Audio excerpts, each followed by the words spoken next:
Welcome to Chapter 10, Quantum Cryptology. So what is it? It's kind of a new thing that's going on.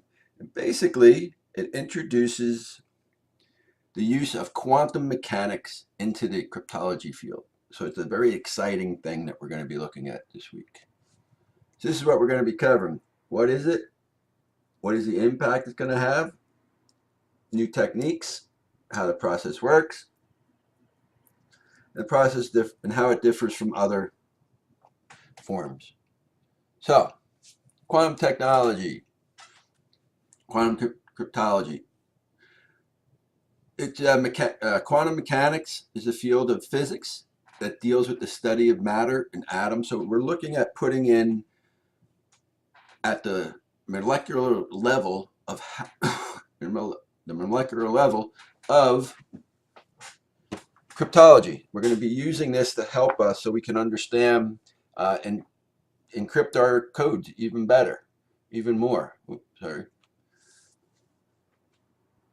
It's also known as quantum cryptology is also known as quantum key distribution. So we'll call it QKD.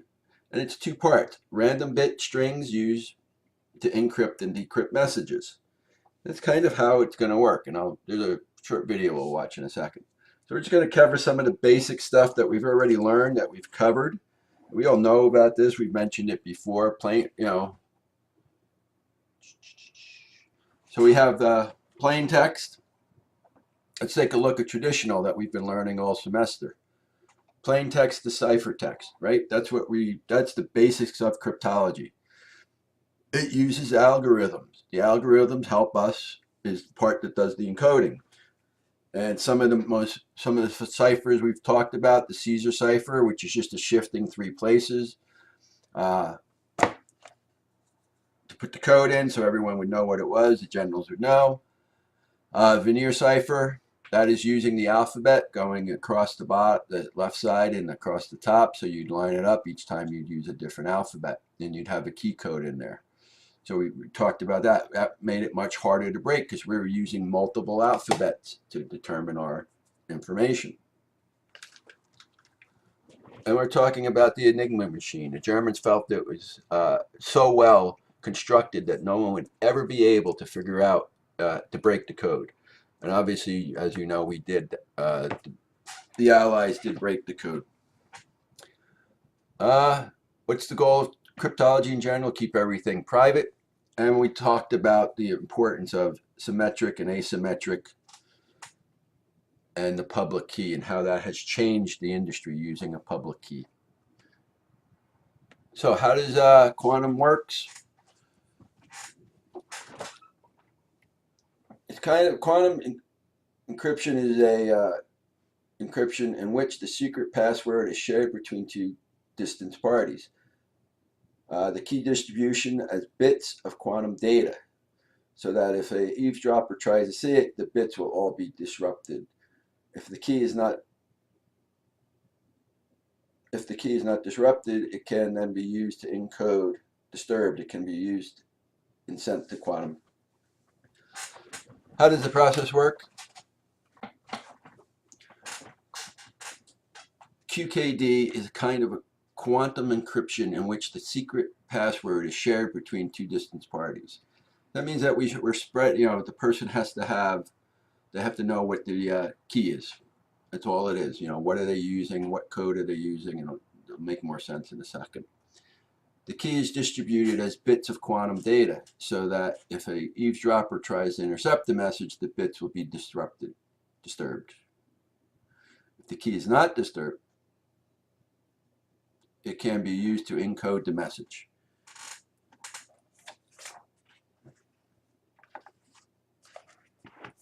All right. So it looks like this. We're going to send Alice's lab. We're going to send it over to Bob. Here's our classic channel authentication to make sure both are good. And up over in this area is where we're using the quantum. This is where we're actually sending the information at the molecular structure level. And this is just all it's going to work. So let's watch a short video. This might help explain a little bit. How do you know your information is safe? Every time you buy something online or send a private Twitter message, how do you know no one can see it?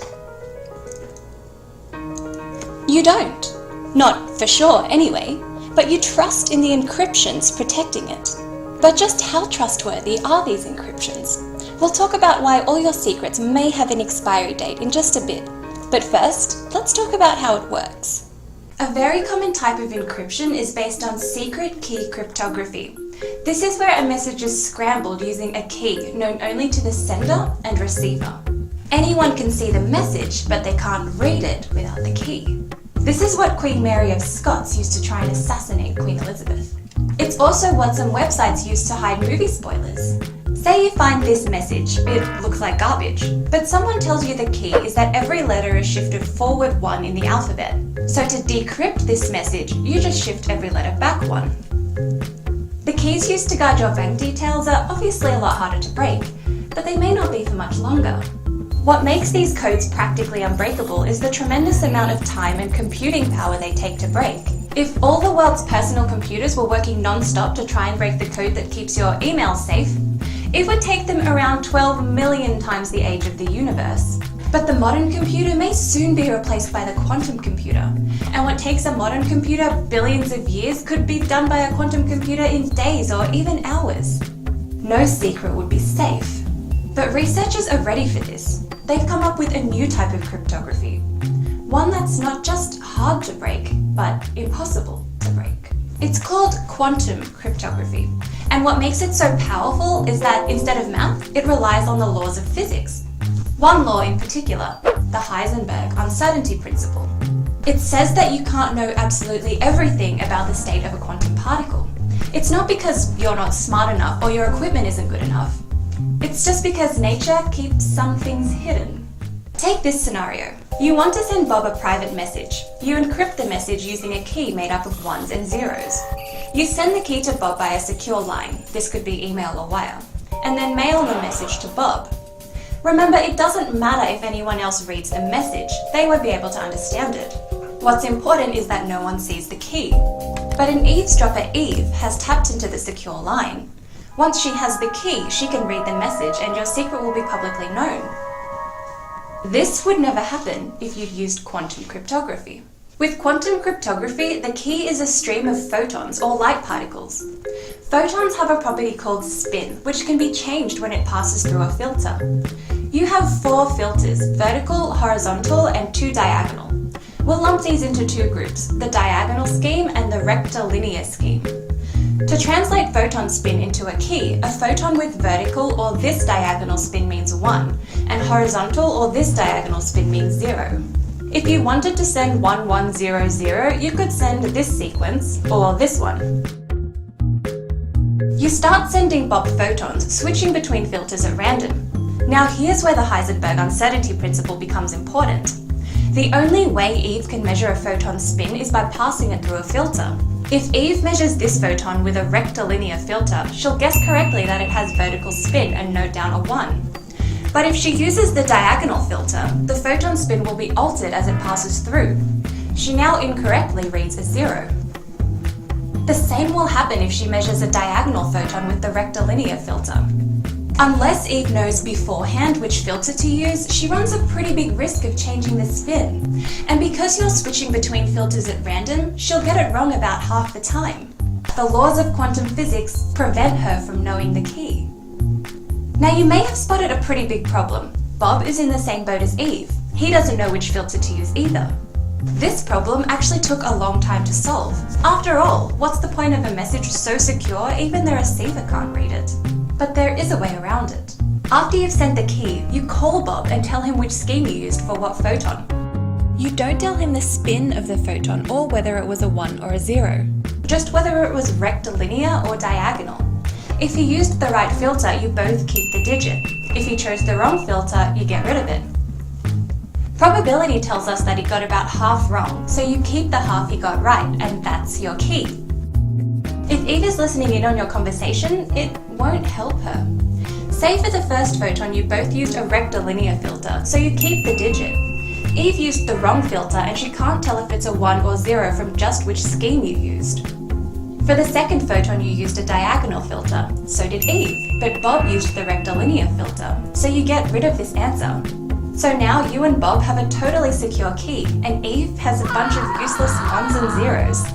When the first quantum cryptographic system was tried in 1989, a key was sent 36 centimeters from a computer called Alice to a computer called Bob. Now newer models have reached 150 kilometers. There's still a long way to go, and some people think this is a whole new era for privacy. Quantum cryptography is different from any encryption system before it, so I'm curious as to how the code breakers go about breaking this one. Thanks so much for watching, guys, and a big thank you to Mr. Jarnold for suggesting this idea for a video. I really loved learning about this topic, and I hope you guys liked it too. See you in the next video. Bye!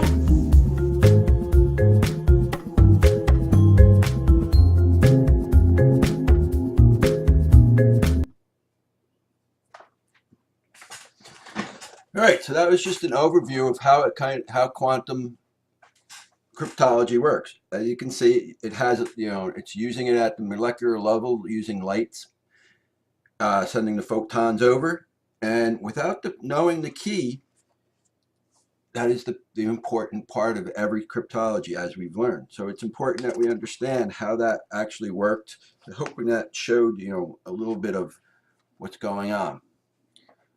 So what is it going to do for us in the future?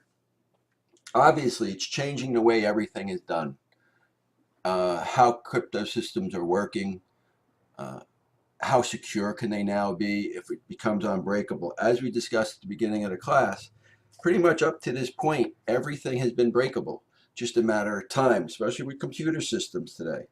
If you look at the Germans, they built the Enigma machine. They felt that was unbreakable, but yet by applying a science to the technology, it was able to break.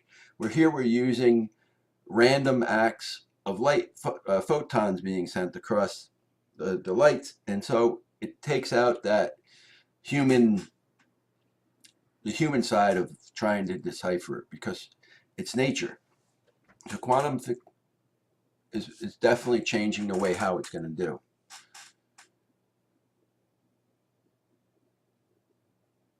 So as we said, quantum operates at the speed of light, literally, and it allows us not to know what's going on, because our current systems, symmetric and asymmetric, uses a math function. Well, as we've learned, math is breakable.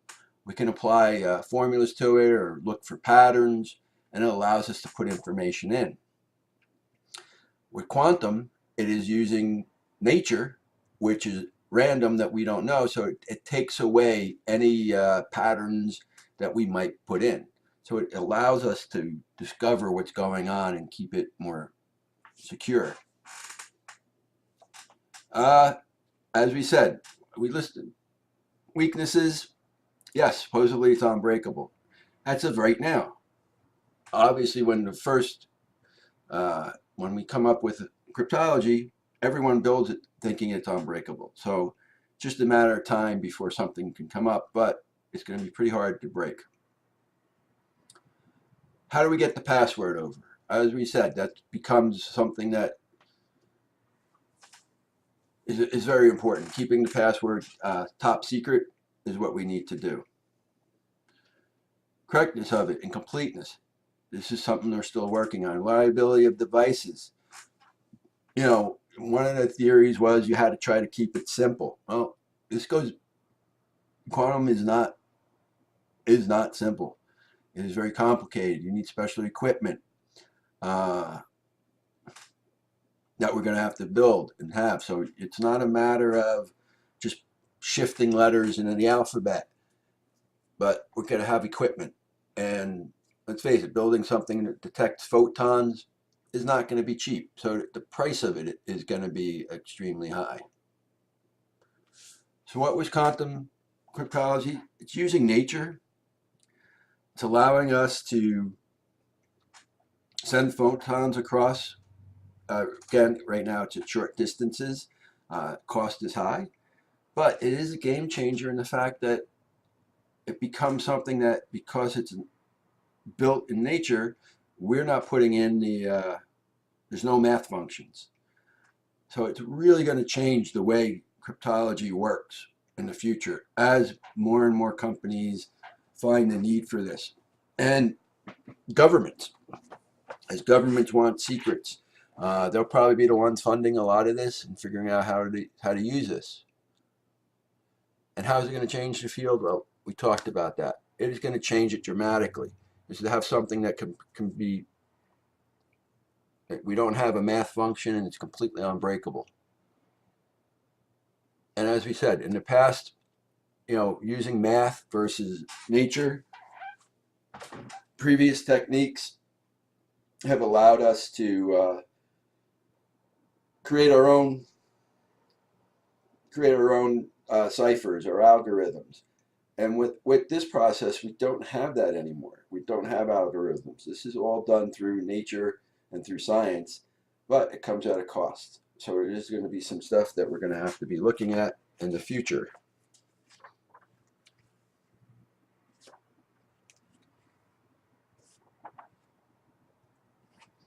All right.